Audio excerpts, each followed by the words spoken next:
Welcome. I want to thank InterNACHI. We've got a little history of doing presentations for you guys. Years and years ago, we attended the national event in Longmont and got to do a whole seminar on drones. And by then, they were really new. And the fun part was we had a drone booth, and people would come by, both companies and also, mom and pop inspector groups too. And several of the mom and pop folks came up, and the wife would say, "Can you teach my husband to fly a drone?" "Sure." "Why?" "I don't want him on roofs anymore. I want him to inspect the roof with a drone." I said, "Sure, okay." So I hope we got some people interested there. A year or so later, I did present the course that I teach. I teach a 2-day monthly how to get your drone license course. Going to tell you more about it at the end, but I teach that every month near Centennial Airport. And I got to do that at InterNACHI next to the House of Horrors a couple of years ago also. So I really appreciate the invites I've gotten from you and the folks I've met in your group. So let me bring up the screen share headline. And AJ has asked me, AJ took my course and he gave an endorsement and said, "Greg, can you peel off the front of that where you talk about what is a drone license and how do you get it?" So if I can find the right screen here, and the right lights go on and it says share. And AJ, tell me, is it sharing? Because I usually get a little green bar around my picture and I don't see it here. Is it working? Yep. Do you see drone license? Why do I need it? How do I get it? That's really what I need to see. We got your PowerPoint. Okay, good. So that's the question I'm going to answer. And so let's drive through that.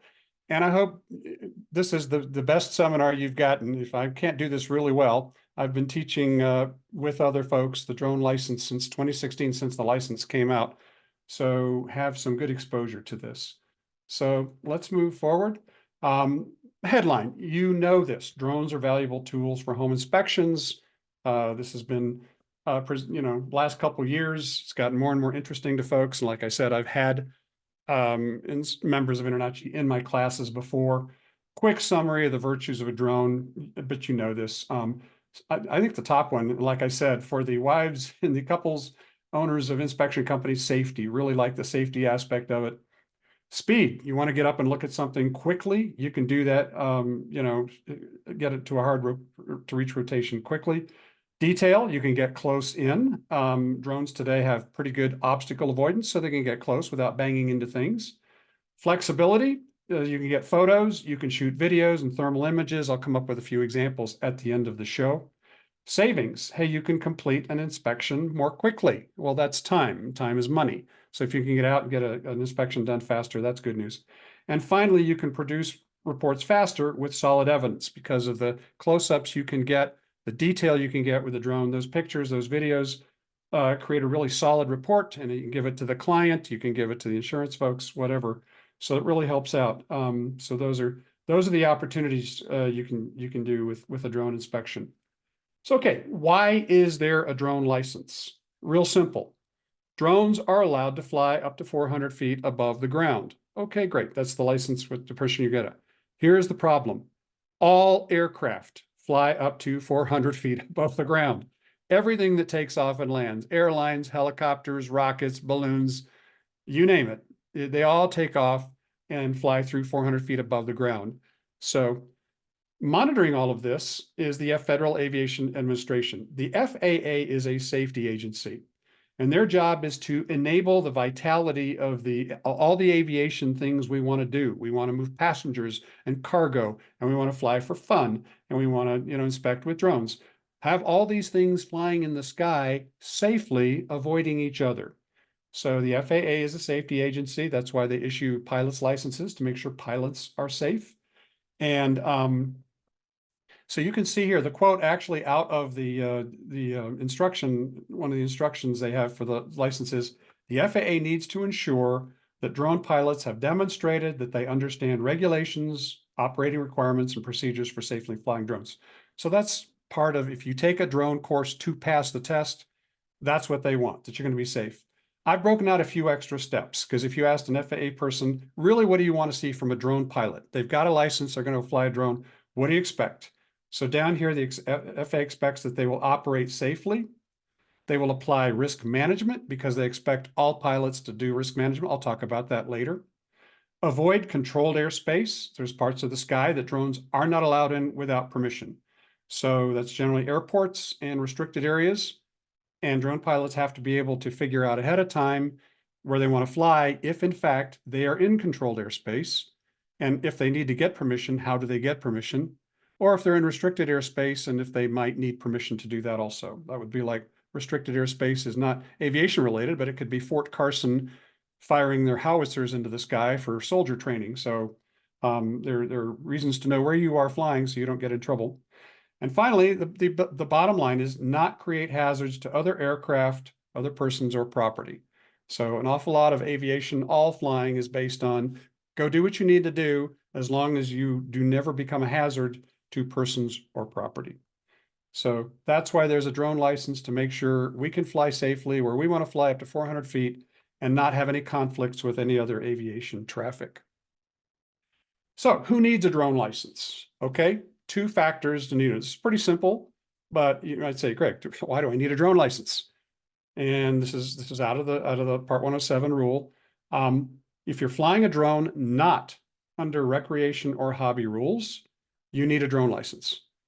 Greg, that's a huge negative. What do you mean? No, I'm flying not under hobby rules. So let me back up. The FAA sees drone flight in two legal categories. There's hobby flying, where you have a drone and you go out and you're not making money, you're just having a good time, flying around, taking pictures, looking from the view, shooting videos. And at the end of the day, you're not selling anything you did, you're not getting paid to do it. That was a hobby flight.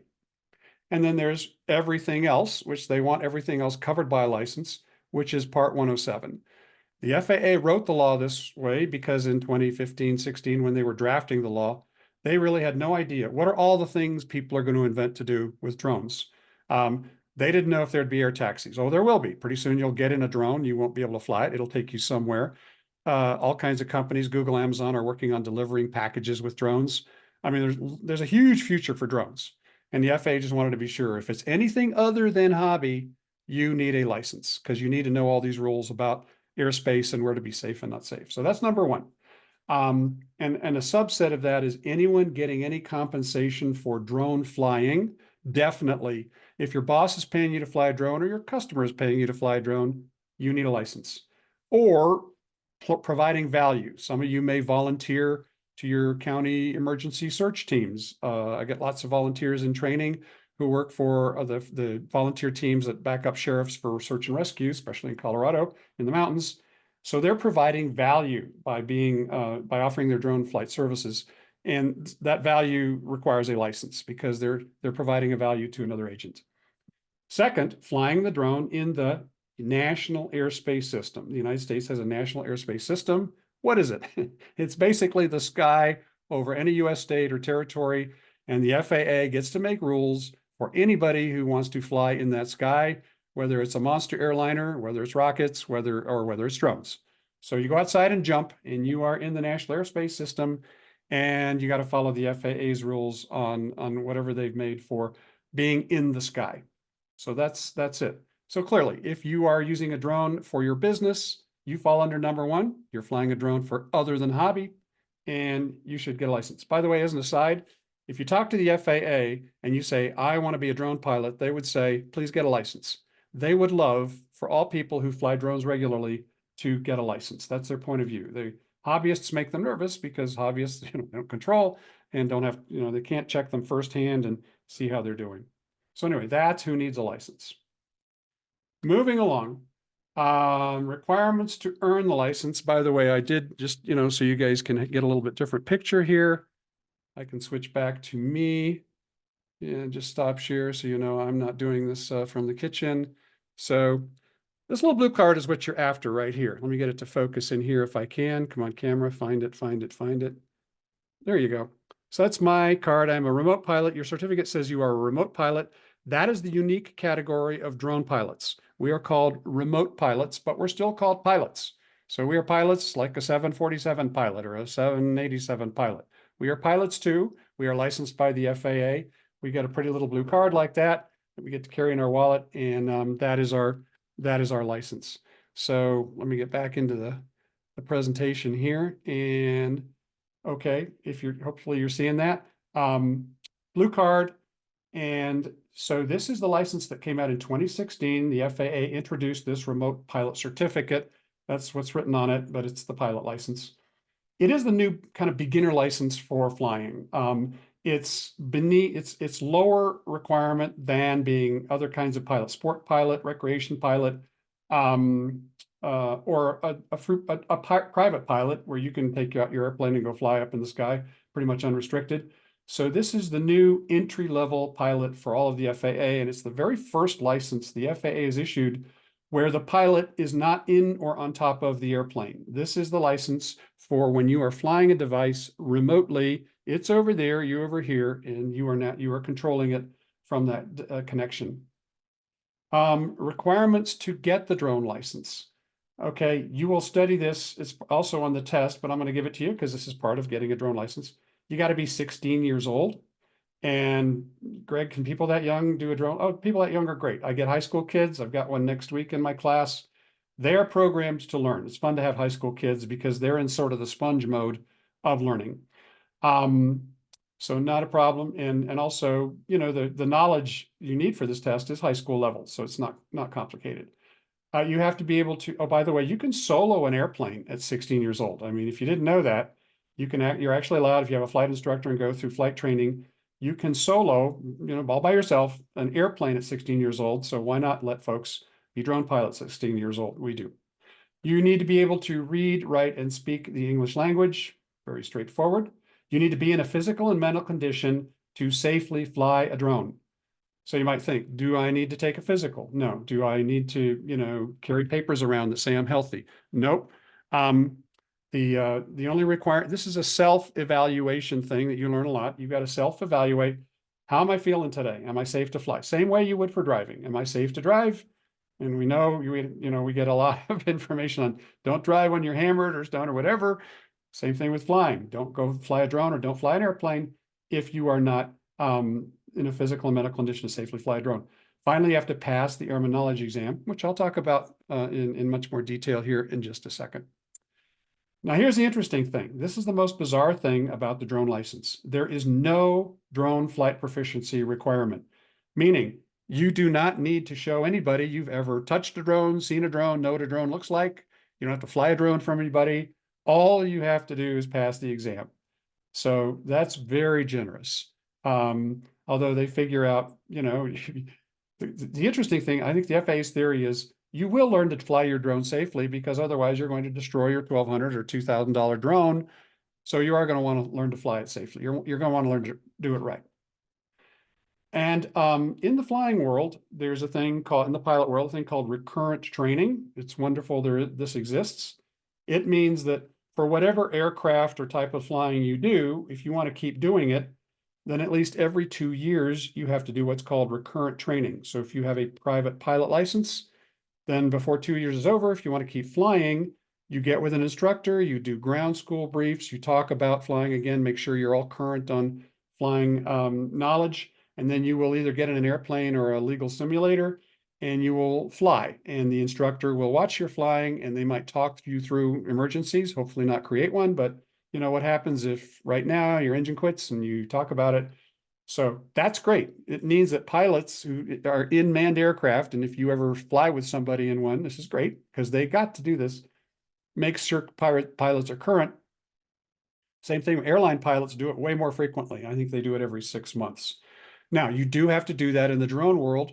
The good news is, in order to keep your flying privileges beyond 2 years, so at the end of a 2-year cycle, you need to do a recurrent training.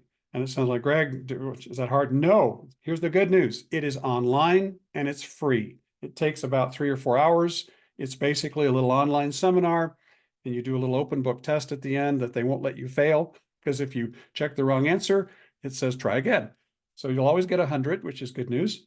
But anyway, you're not going to spend any more money after you've bought your license or paid your, you know, your training or whoever in the future to maintain your drone license. And you might say, Greg, what happens after 2 years? I didn't do anything. Here's what happens. Nothing. No marshals show up at your door. Nobody says, hey, you know, you're past your 2. You just have to know that you are 2 years beyond your currency and you've lost your flight privileges. So who's going to find out? Well, one thing you'll learn with the license is you must carry this license. And if it's more than 2 years old, you have to print out that you did the extensions with you. So if someone, and so if any law enforcement can ask you to see your license, they can ask, show me your drone license and show me any extensions if your drone license is more than 2 years old. And you have to show it to them. And if it's not current, they can get a report, write it up, send it to the FAA and say, hey, we caught so-and-so flying a drone and they could not show a current license. Well, that's how you get caught. So you do want to stay current with your license. So you got your license. What are you allowed to do with your drone license? Of course, I thought you were going to go out and make money. Absolutely. I don't know if anybody knows Phil Smith. Phil Smith was a member of InterNACHI. I should have emailed him. Phil took my course 3 years ago. There's his graduation. He is a graduate of this, and he's based in Boulder. He's a home inspector up there. So I used his picture, and I hope you don't mind. This is a graduation picture. You can fly a drone when you've got a license with remote ID working. Greg, what's remote ID? New system on drones started this March that they're enforcing it. Drones today are required to send out constantly a position signal. Here I am, it's me, here's my serial number. I'm up this high off the ground, going this direction. Oh no, by the way, my pilot is over there. Yes, they actually do send out the signal where the pilot is, which is very controversial. But anyway, that's required. Well, why does the FAA require drones today to send out a little here I am signal? Because everybody wants drones someday to be able to fly long distances beyond line of sight. And the FAA says, okay, we'll get there. But the first thing is we have to have a system where drones tell you where they are. And then eventually we can monitor them through radar or, right now it's Wi-Fi. It's pretty simple and doesn't go very far. But they're starting to build in networks where they can track drones. And that's the only way they could eventually say, okay, you may launch your drone, Google or Amazon, and allow that drone to fly over, neighborhood and go drop somebody's package in their backyard. So this is new, and your drones have to remote ID. By the way, drones today are required to show you remote ID is working. You don't have to worry about it. You just have to know it's working. So that will be a new thing for you. You are allowed to fly in allowed airspace. Well, you learn that in the license. What's allowed, what's not allowed, and I'll talk about maps in a minute. You can fly day and night. I don't know that you'd be very effective as an inspector at night, but you can fly a drone at night. You can fly up to 400 feet above the ground. That is the universal rule of all drones, hobby, commercial, etc. And it's very generous. And if you're ever flying at 400 feet, why did you bother? It takes too long, burns up your battery, and you can't see your drone. Most drone activity where you're gathering data is not much higher than 100 feet or above the ground or above whatever you're inspecting. Drones, are interested in gathering data from ground-based things. So that's good. Where we want to fly drones is the opposite of where airplanes want to go. They want to go high, drones want to go low. So you can get 400 feet is very generous. Now, this is the handcuff the FAA still has on the industry. You have to keep your drone in sight. You don't have to stare at it, but you do have to be able to, if you look down at your screen and then look up, you have to be able to see your drone. That is true for hobbyists and Part 107 today. And so that's called visual line of sight. You always have to keep the drone in visual line of sight. So when you look up, you know where your drone is. So that's what you can do. What you can't do, even with a license, is can't fly with no remote ID. If your drone says, hey, my remote ID is not working, can't fly. Controlled airspace, you learn that from the maps and from the course, and it shows you how to read an aviation map and figure out, ooh, that's an airport, I can't go in there unless I have permission. You can't fly a drone out of your sight. That's called beyond visual line of sight. Today, that's not legal. And finally, you can't fly over people or moving traffic. Now, the FAA's idea of flying over people is their worst case idea is if your drone's flying along and suddenly it freezes, all the motors stop and it turns into a brick. That's the worst. It's I've never seen it happen, but that could happen with software. Just says, all right, I'm done, or a battery dies. So the FAA worries that if this is over people, it's going to hurt. So today you're not allowed to fly a drone over people where if it just turned into a brick, it would land on somebody. And the same thing goes for moving traffic, which they consider the same level of danger. Because if a drone dropped into a freeway, it could either cause someone an accident or it could do damage. So those are not legal. But There's a break in that, because the other thing people want to do with drones is they want to be able to fly over people legally, because there's news, there's crowds, there's gatherings and conventions and big outdoor, because they've been pounding on the FAA. Please, FAA, let us fly drones over people. So the FAA has begun a system called categories, where they're allowing right now, Category 1 drones are little bitty drones. They weigh under about half a pound, and their blades are not exposed. And so they're tiny little buzzing drones with cameras, and they are legal now today to fly over people in traffic. And the idea is, because they're half a pound and they don't weigh very much, and because they don't have open blades, if they fall on you, they're not going to hurt you too bad. So you will learn that in the drone course. So that's one thing that come on. But that's a little bit fundamental of what can you do when you've got your drone license. Okay, so I want to go on my drone license, Greg, and I'll talk about the course to learn it. That's what I teach, and there's online ways to do it. But so you've got your knowledge, you've practiced everything, and now you want to go earn your drone license. I've talked about the airman knowledge test. That's what you have to do, is pass the airman knowledge test. So this is the goal. You want to pass the airman knowledge test. I'll tell you about it.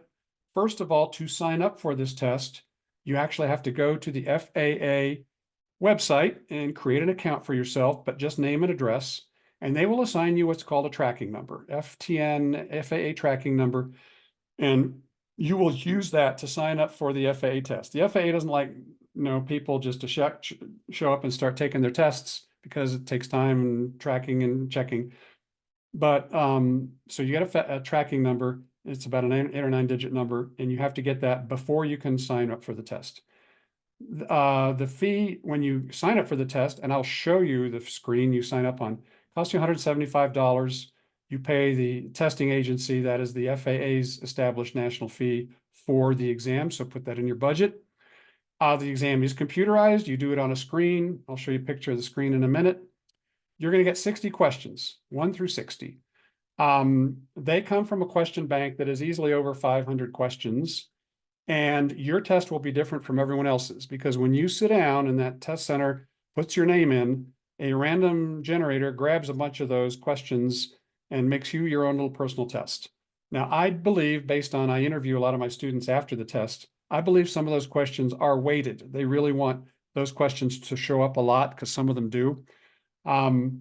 Nevertheless, right then and there, they gave you plus or minus a few points, because maybe you got questions that you love on weather because you love weather, or maybe you got a lot of questions on maps and you hate maps, but you got a lot of questions on maps.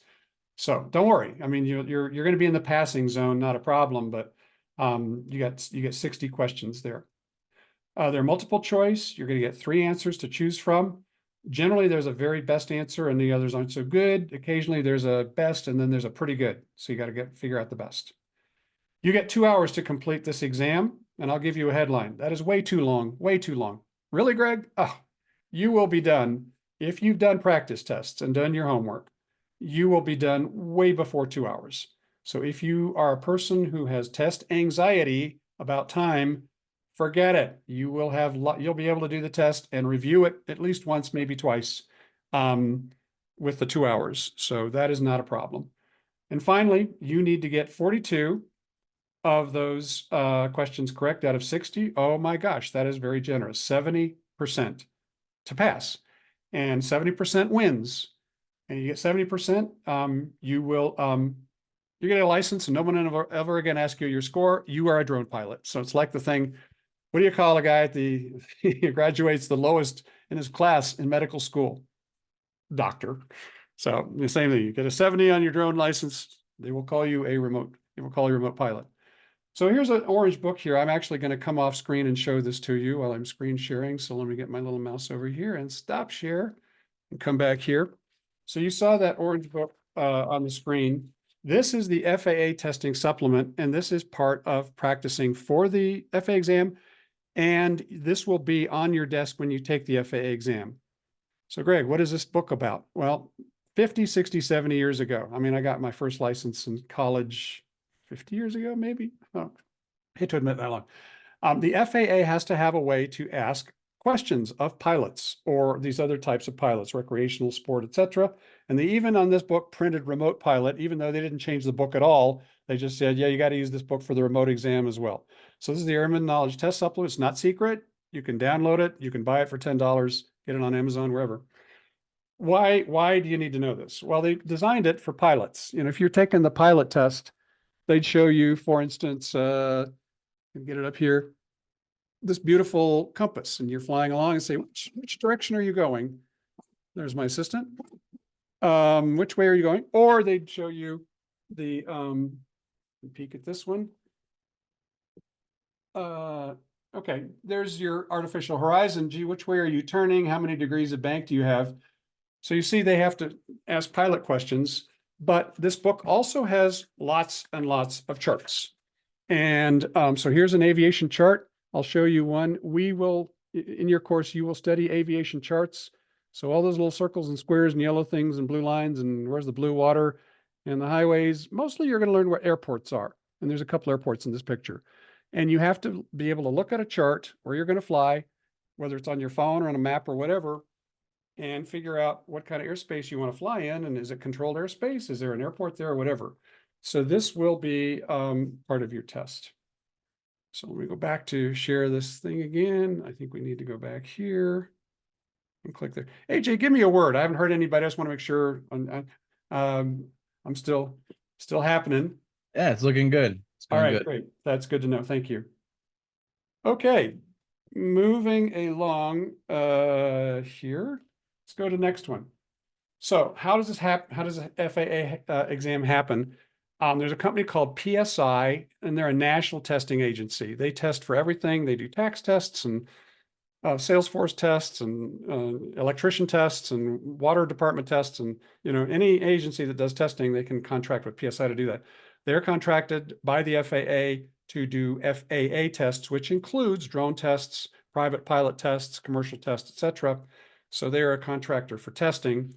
And here is that you will go to their homepage. This is PSI. This is what their homepage looks like. You can go right now and find a test center near you and see, well, where could I find a test center? And I'll talk about finding a test center.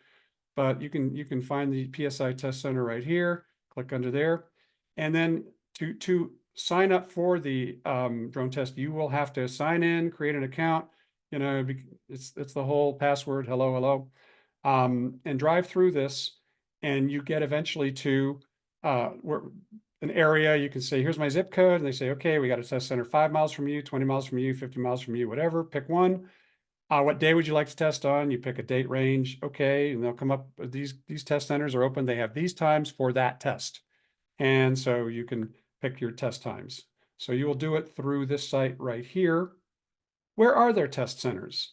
PSI always has a test center, a city center. So if you look up PSI, whatever city you're in, if it's a fairly large city, in Colorado, I think the smallest city they're in is Grand Junction or Pueblo, but certainly the bigger cities.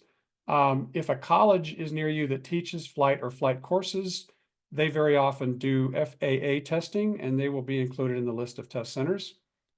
Or flight schools near airports. So schools where you go to learn and get your pilot license or your advanced license also do this testing. For instance, for Denver folks, Rocky Mountain Airport has 2 or 3 flight schools, and all of them do FAA testing, which includes the drone test. So if you're up in the Northwest area, the Denver area, or Boulder, it's convenient. I'm in South Denver, and we've got a favorite test center right near Centennial Airport. So over here on the right side, here's a typical exam station. To take the test, you will sign in, show your license, which, by the way, please use the same address on your license as you sign up for the FAA, because they're going to look for the same address to make sure it's you. You're going to show your driver's license, your government ID. They will sign you in. You will leave your phone, watch, ball cap stuff in a little locker somewhere, and you will go to a cube that looks about like this. And a screen, mouse, headsets, earplugs. The book will be there. You don't take it in there. Calculator. There's very little arithmetic needed in the exam. Don't worry about that. Pens and scrap paper and a magnifying glass. And if they don't have a magnifying glass, ask for one, because this little book has tiny, teeny maps. It's way easier to read some of the stuff with a magnifying glass. Now you will figure this out when you're doing study practice tests and you're using this book for practice questions, you'll go, gee, that's really small. So you'll discover why it would be nice to have a magnifying glass in for the test. Hey, Greg, So, we yeah, have a question from Mark. He asks, is the test open book or is it a proxy required? Or is a proxy required? okay, it is not open book. You are doing this off of your knowledge. What does proxy mean? What does that mean? I'm wondering if I'm wondering if he's asking if there's like a like a mock test beforehand, I believe. Okay, Is that kind of what well, you're referring to, Mark? yeah, let me tell If you it's about that. online. Yeah, if you Two, wonder if it's online. two things. Let me help you out there right there. First of all, one of the practice test options you have is to go to PSI right here. If you can see that screen up here in the corner, it will say, it doesn't say this anymore. This is an old slide. It says exam help or exam. I forget what it says, but it's something with exams. You click on that and you can take a practice test for free, no cost, right here from PSI. And because they created this format, I mean, this is their test, the practice exam looks just like the real exam, which is great because now you're used to the format. It's a 42 question practice exam. It's got pretty good questions on it. They will email you back your score. And at the end of my 2-day course, I remind students about this. You can take PSI's very own practice test and go right up there to practice. You can do this right now too. You want to go see what the questions look like? Go find this PSI test. All you have to do is Google PSI FAA testing, and you will get the link to this page. And if you just want to say, hey, I want to see a practice exam, and you put in unmanned for the test, there's only one test that begins with U, and you can play with the practice test right there. The next thing to mention is when you start the test, when they open up your little screen here, they're going to say, is this you? Yes, got to match your name to you. Then they will say, there's a boilerplate, you're taking this test, you've never taken it before, whatever. You're not going to take pictures of my screen. Yes, yes, yes. And finally, they will say, okay, you've got a practice test, goodbye. If they help you that far. So the proctor walks out, and I think I have this on my next page here. No, I think I'm going to come to it. I will show you what the practice test screen looks like, but it starts with a practice test. It'll say, what is the capital of the United States? Washington, Boston, Chicago, Los Angeles, click. And so you can mess with this and you can kind of get used to how it works. But again, if you did the practice test like days earlier here, you took their whole practice test, you'll be very comfortable with this format. So hope that answered the question. So what are the topics, Greg? Greg, what is this? Here's what the FAA officially tells you the topics are. Regulations. Regulations are the nuts and bolts. Here, you can do this, you can't do that. You can go this high, you can't go that fast. It's really the black and white part of drone regulations. And fairly straightforward, fairly easy to learn regulations. And you should get them all right because it's a yes or no. And so that's about 15 to 25% of the test. Airspace is charts. Looking at a chart, figuring out where is this guy? Are there airports here, not airports here? Is this controlled airspace or not controlled? So that's a chunk of the test. Weather, we do lots of weather. It's not deep dive, but it's, boy, everything you've ever done. What causes weather? The sun. What's dew point? What's a thunderstorm? What's cold front? Da, da, da, da. Simple stuff you're used to. And then at the end, we actually read an aviation weather report because they're on the test. And good news, the orange book has the test questions in it, so you can actually go look at the weather questions. And if you can read the weather report, hey, you'll do great on the weather questions. Loading and performance. Loading is a fancy word in the flying world for you want to get something to fly, you have to load it right. You can't make it too heavy and you can't make it off balance. So this is about aerodynamics, and especially with drones, how to make sure you're not overloading them and you're not making them off balance, which is dangerous. And then finally, operations. This is bizarre. The FAA has decided that drone pilots need to know how airports work. And I don't mean in detail, but okay, there's a runway. When an airport's leaving, which way do they go? When they're landing, how do they come in? How do you pick a runway? Suppose they just want to go round and round and do, touch and go practice landings. It's 30 minutes of instruction. In 30 minutes, you're done, you're good. But that also gets on the test. And the last place most drone pilots want to be is anywhere near an airport. So, but that some reason they decided that's going to be in the drone exam world. So I'm going to quickly drive through the level of difficulty. Because I imagine there's still a little anxiety, and that's what I deal with in my class. I don't know, I haven't studied anything in years. So, like I said, the three main subject areas are flight regulations, and I'll give you some samples in a minute. Airspace, where you can and can't fly. You get questions about that. Specialty areas are basic drone aerodynamics. I just talked about that. How to make your drone, fly, or what are the things that would make your drone not fly? Oops, jumped ahead. Let's go back here, Greg. There we go. Human factors. So we spend a little time in the drone studies talking about safety and physiology. Like you don't want to fly with alcohol or drug issues. Meds are a big deal for the FAA. And then safety planning is a big deal. And then there's just some nickel and dime stuff that all my students are familiar with. Using radios on the job, emergency procedure planning, not difficult. So like I said, we train students to do this in 2 8-hour days, and that includes a bunch of practice tests. So it's not really awful to get through, and my high school students get great scores. And so study programs, of course, I'm shamelessly telling you about our course, but most of you will probably look at an online option, and that's great. There are good courses out there. I will mention one at the end. And that means about 14, 15 hours of watching videos, taking practice tests. And when you're pretty comfortable with the practice tests, then you'll go sign up for the exam as I walked you through it, and you'll go take your exam. So, and for a deep dive, if anybody really wants to go way deep into some sample questions, these are the kinds of things you will know after you've studied up for the exam. How high can you fly a drone above the ground? How high can you fly a drone above tower? That's actually a different story. What are the rules to fly at night? Find an airport on the aviation chart. Is a high temperature day good or bad for flying? Is hot weather better or worse for flying? And what does that mean, good or bad? So you figure that out. What are the dangers of thunderstorms? Don't we know? Not hard. Read an aviation weather report. Hey, the good news is all the questions are in the exam book. You can read them and get ahead of the test with that. How do you include risk management in flying? So, so those are the things. By the way, here's a picture of the practice test itself. After the proctor leaves you in front of your computer, you will be on this screen. And it's usually this question: which of the following is the capital of the United States? Washington, New York, Chicago, Illinois. So you click Washington, I hope. You have to go to the next slide, which is down here. You actually control the forward and back. So if you take their practice test, you will know how this works. There's forward, there's back, exit when you're all done. And you say, Greg, how do I go from 1 to 60? If you click right here, you get a big menu 1 through 60, and you can go find any question you want. Number 3, number 18, number 27. You can bookmark questions. You say, gee, I want to go back and look at that one. So you click right here on this bookmark. And so, like I said, and if you do the practice test through PSI, you'll be very comfortable with this screen. So after passing the exam, you will go back to the FAA pilot site. It has a fancy name: Integrated Airman Certification and Rating Application, IACRA.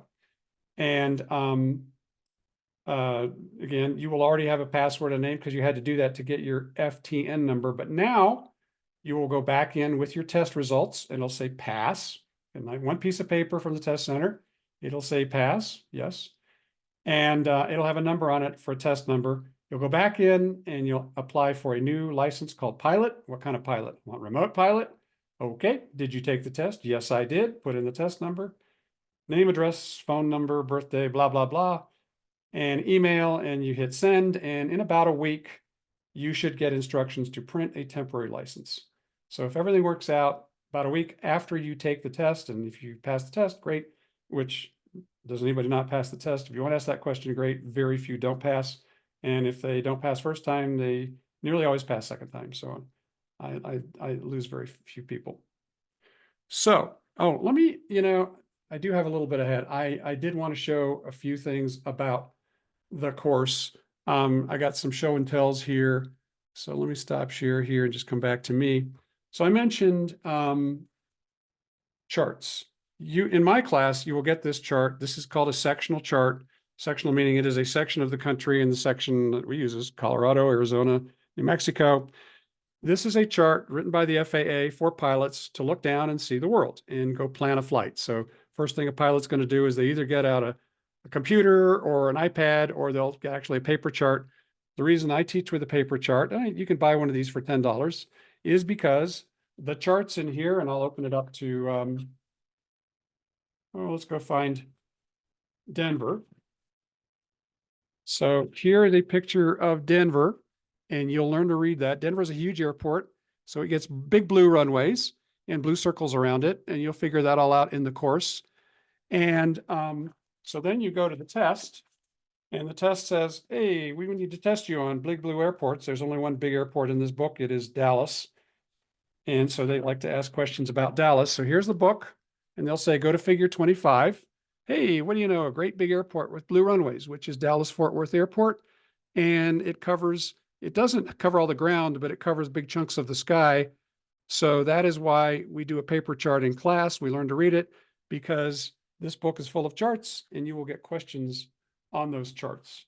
So these are pictures we've used before. And if you've explored using a drone, I'm sure you've come across tutorials on looking at roof damage with a drone. So that's one of the things you can do is mark this. I get a lot of roof inspectors and roof company folks, project managers who are doing, look at your roof, if we find damage, off the insurance company with a report and, the one-day roof replacement. And there's some companies specializing in that with their software. So let me also mention the other thing is you can get a drone, an enterprise drone, Mavic 3 Enterprise with a thermal camera. But I know also when I was at InterNACHI, you guys have great handheld thermal devices. They're way easier to use than a drone. So you can look at windows and heat loss and so on, but a drone can do this too. They can show you heat profiles. And so that's another one of the advantages of leveraging your new tool. And let me just mention new software. So there's a company out there called Loveland Innovations, and I've only come across it because my roofing customers, this is one of the companies they look at. Several. There's the big one is EagleView, and then there's one or two others. Loveland is one of them that make software that actually either drive your drone around or they gather up all the pictures that you've taken and they create a report from those pictures. So Loveland Innovations I actually found a product called, this is for inspections. So they actually help you use your phone to take inspection pictures and help you create a report out of that. So some of you guys may be familiar with it. I'm not familiar with it, haven't studied it, but I just wanted to point out there are now software tools. And I mean, AJ, I'm sure has done other webinars on others that you guys have looked at that will use the data your drone has gathered, take the pictures and help you compile a report. So, and of course, the hot thing now is AI. AI is smart and it can help organize them. And by looking at your pictures, identify areas of damage that maybe you want to highlight and automatically do them for you. So I just want to mention that I don't have any connection to them, but my roofing folks have pointed me at different companies now that are talking about their software. The most exotic one is EagleView, which actually, if you want to go sign up with them and spend some money, they will send you their drone. And your job is to go there, put it on the ground, tell it where it is, and watch it. You basically are the pilot in command, but it figures out where it needs to go. It takes a big picture of the roof, and then it flies this little pattern, uploads all the data. You don't own the data. It goes to EagleView, and then they send you a report. And of course, that costs more money, but some folks want to go that route as well. So let me deviate a little bit here. Just throw something in that you may not have expected. Some of you may have a drone. Some of you may be around a drone. And you may also have folks ask, you're going to be the new drone expert, after you've done this course. Do hobby drone flyers have to follow rules? I told you, the other category of folks not with a license is hobby drone flyers. Do they have to follow rules? Yes. In fact, all of the airspace rules, same ones, hobby flyers have to observe. Well, so you go buy a drone, and anybody walk into Best Buy, you can buy a drone, bring it home, say, I'm just going to fly it in the backyard. Well, you can get a separate registration card and put a number on all your hobby drones. Now, if you have a drone for business, the way you register that with the FAA is it gets its own number, like any asset, business asset. But if you have hobby drones, you have a personal number. So here's my personal drone card for my hobby drones. And this came in my license card that lets me fly hobby drones. If your drone is heavier than 0.55 pounds, even a hobby drone must be registered. Okay, I got to put my number on it. You may only fly for recreational purposes. You have to follow the safety guidelines of a community-based organization. What? Well, this is the FAA saying we want you to follow rules, but we don't want to get in the business of enforcing all these rules. So go find an organization that has safety rules and follow their rules. So I actually have in my Go Fly book safety rules from the Academy of Model Aeronautics. It's the #1 hobby RC controlled ancient club based organization, and they have drone hobby safety rules. I keep them in my book, and they're basic safety rules. Hobbyists also must keep their drone within visual line of sight. That's a universal rule for all drone flyers. All drone flyers have to get out of the way of manned aircraft. We all have to get prior authorization to go in controlled airspace, and that's why in the license you learn how to find controlled airspace. Everybody has to fly at or below 400 feet. You have to comply with all airspace restrictions. And the other one people don't know a lot, but the FAA is trying to promote this, is hobby flyers have to pass an aeronautical knowledge and safety test. It is online. When you buy a drone, you pull out a piece of paper, it should say, go take the trust test, which is the remote, let's back up here, I didn't mean to do that. Click on it, click, boom, the remote unmanned safety test. And it's an open book online, and you print your little certificate that you took it, and hobby flyers are supposed to have this with them when they fly their little drones. So how many folks don't? I'm sure most, but the FAA is promoting this because this is how they want even hobby flyers to understand all the safety rules and fly safely and not interfere with manned aircraft.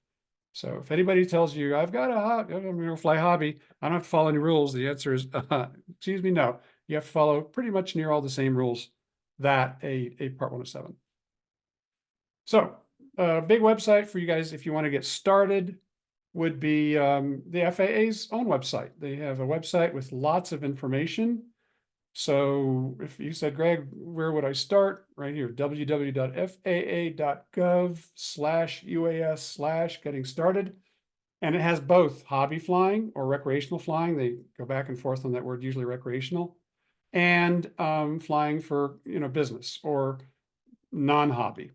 And that's what you want to explore. And it pretty much everything I've told you, it has more detail on. So this is a great website to start doing your homework on if you want. So AJ has allowed me to do a shameless promotion of my company's enterprise, and this will apply mostly to folks probably who can access our course. So just a brief commercial interjection here. Unmanned presents our drone license course school every month near Centennial Airport. So it's in Centennial near the 470 if you're coming from one big direction or another.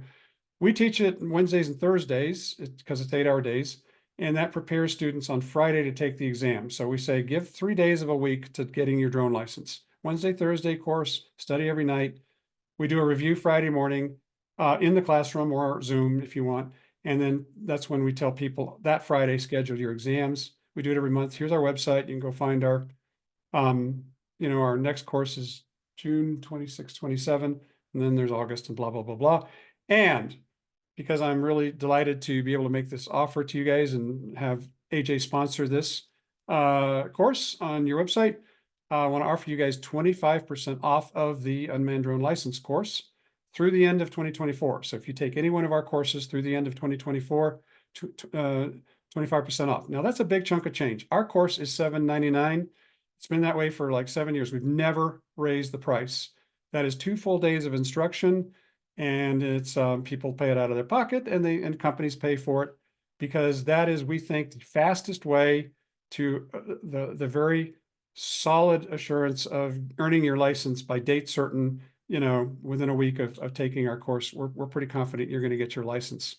But that's, for some folks, that is a reach. So for you, if you're, out of your business, you'll get $200 off. Just use this InterNACHI code when you're signing up for our course, and it'll take $200 off our tuition. So we'd be happy to let you know about that. So with that, here's my last July class, July or September, I forget, in the classroom we use. And the dog was there for the entire class. He was very well behaved. He was a comfort dog, I guess you call it.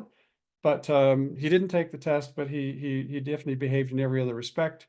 And you get a certificate from us that you passed, which is good for not much. Because what we want you to do is go take the test, and that will be your win. So I don't think I have any slides beyond this. Nope. So I'm going to get out of the share and come back in person here. And now I can see the chat on the side here, AJ. So yeah, so we did answer the name of the practice exam on PSI. Well, if you're registering for the exam, it is the same test. It is called the Unmanned Aircraft General. So you can go in through the practice menu and get a practice version of that test. Or when you're really register for it and you need an FTN number, because as you go into it, it will say, did you get your FTN number from the FAA? And then you have to do that. So do we have online classes? No, we did during COVID. We had no choice. Sorry. It's a live class. It's hard to find a live online class. That's tough. Probably the other alternative for most people is an online course. And I don't have any relationship to it, but the one that I get the best reports from people who've taken it is pilotinstitute.com. So they're a pilot school in Arizona, very smart people. There's a main guy who does a lot of videos about drones. Greg, his name is also Greg, good for him. And if you go to their website, you'll find the drone course. I think with discounts, it's $150. And if you're going to do an online, give yourself like, 10 nights of hour and a half, 2 hours, do videos and practice tests. And you end up in the same place ready to take the test. So I see, AJ, I'll just jump to this one. If you fail, is there a time before redoing? Is there more cost? The answer is you cannot take the test again for 2 weeks. So you can try to sign it up again. No. So you got 14 days. You can't do it. Then you can do it anytime. Yes, it will cost you $175 again to retake the test. So another reason to try to get it right the first time. And again, shameless advertisement for our students, because we're so confident that they will pass the first time, that our deal is, and you'll see it on our website, if you fail the first time, we will pay $175 for you to retake the exam. So that's just our little world of Aon Unmanned, our course here in Centennial in Denver. But yeah, you will pay again to take that again. Any others? AJ? And I'll go ahead and just give a little testimony for you, Greg. That class was top notch. You guys already know that if you're in the business of home inspection, you're taking your education pretty seriously. That means whenever you were getting into learning about home inspection, some of you guys might have taken some of the live classes or you took online classes. This is just another class to put in your tool belt to help you while you're out there in the field. So definitely consider taking it. I only missed 2 questions, I think, when I took my test. It was great. It's a great score. And afterwards, Ace of the base. Smart. Yeah. Good for And then you. afterwards, I went and took the InterNACHI pilot training course, and you can also become an InterNACHI drone pilot, and you can add that to your site and your ancillary services as well. Yeah, and let me also mention, so I mentioned Phil because I used him way earlier because he took the course. Did I not show? He used an InterNACHI resource. He had dummied up these door hangers, and he gave me one, and it's very cool because he puts his name on it. He's got his whole company right there. Focus. Come on, Gadget. Can you do that? Anyway, Phil Smith. All right. And my camera's not loving this one. Oh well. There you go. And he says, and it's not a bad idea if you're going to fly a drone around homes to hang door hangers on next door homes, because some people get worried about drones, or you're spying on me, whatever. But it's also a great advertising tool. So he puts in, I just want to let you know I'm here and here's my number. And hey, does your house need a home inspection as well? This is in the InterNACHI marketing toolkit. So I think that's a great idea. Yeah. By the way, AJ, if here is the full, I did an offer page. So the offer I've just described, AJ will post this for you guys to download. This is the brochure on our Save $200 for the rest of the year. If you take our monthly course, use the code, $200 off the tuition. And, our next one is June 26, 27, July 17, 18, August 14, 15, all the way through December. If you figure out that it would work for you and it would be a good choice for you to try to attend the live course with us in Centennial. And you can find that brochure and the information for that on the webinar page of this particular webinar. So in the recording, you're probably already at the page. If you look down below, you'll see the information and the link to Aon Unmanned, to their website, so you guys can register for that class as well. If anything else, Greg, we can wrap it up here. I appreciate your time. I thank you for coming on and giving your knowledge on drones. Like I said, it was pretty popular from some of the live classes I've been to. People were talking about it. A lot of guys going to Costco and picking up the Mini 3. Just gotta know what to do whenever you do get those things, guys. Don't get in trouble. Yeah, so even the Mini 3, like there's hobby rules. Go to the FAA and just click on recreational drones. Make sure you're squared away for that. So you start right. But anyway, I want to thank AJ and InterNACHI for the invitation to do this, Coach. It's really a pleasure. I mean, this is what I do, and I love to share the knowledge. It's a lot of fun. Thank you. Thanks. All right, guys, you go out and have a good night. Have a good week, and we'll see you on the next one. Don't forget to visit nachi.org/webinars, and I'll see you on the next one, guys. Take it easy. Greg, have a good night. All right. Thanks, AJ. See you guys.